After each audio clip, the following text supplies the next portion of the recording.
We've all seen in the news the violence going on in our schools at an alarming rate, and just the amount of violence that our youth are exposed to.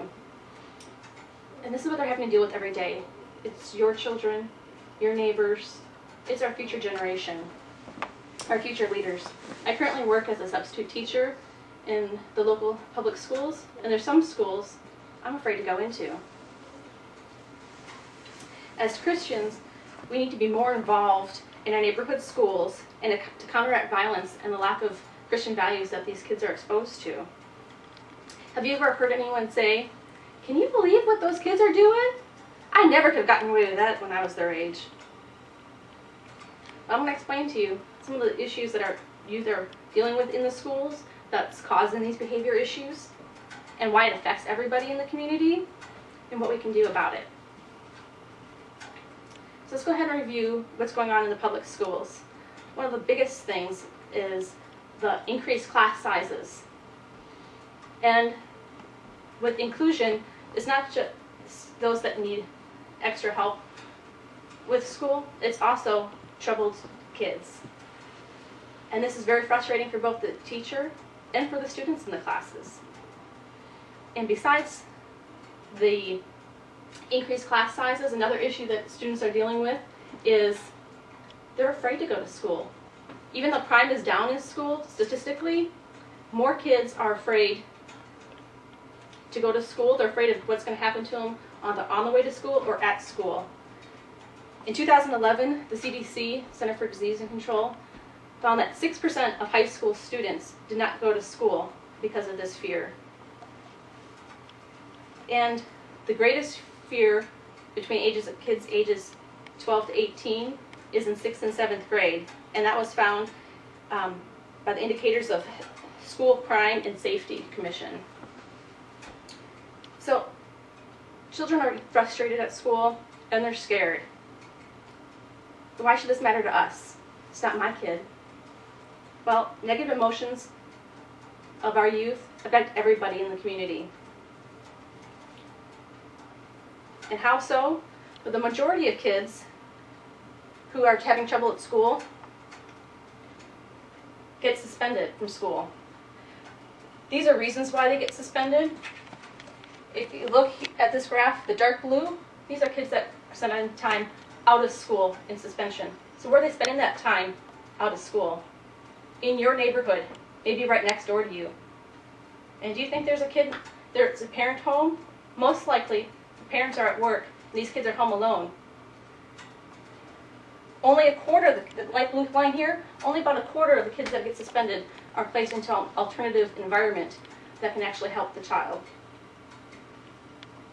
So besides dealing with suspension, another reason why this affects everybody in the community is that CDC states that violence affects health care in community by increasing cost, it decreases property value, and disrupts social services.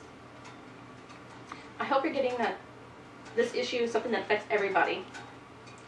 So let's discuss what we can do about it.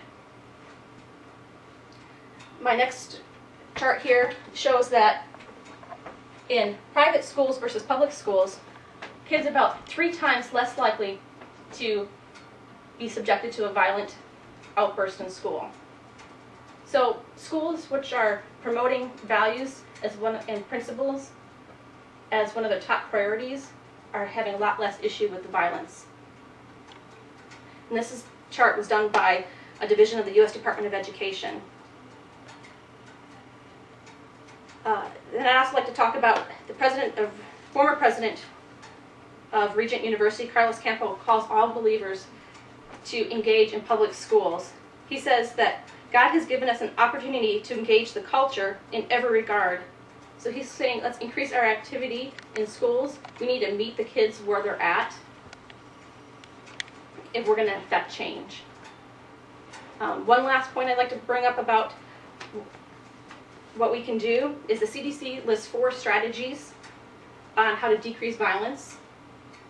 And the first 3 are not really, to my belief, viable solutions.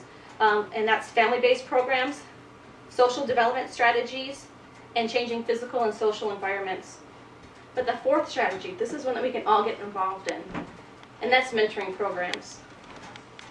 We can either do it through already established programs like Big Brother and Big Sister, or even more that we can do is volunteer in our schools. We need to meet the kids where they're at so they can experience those positive values, the values that we want the next generation to exhibit. There's lots of things you can do. You can just, the first step is walking in the school and letting them know that you're there to help. Teachers are always looking for people to help read with their students. You can even just sit in the lunchroom and just let the kids know that you care. So I'm going to go ahead and just recap. Our children are frustrated at school and they're scared. And this is something that affects everybody in the community. So we need to get out there and show them that we love them and show them God's grace and that they are important and that we value them if we're going to see a change in our society. Thank you.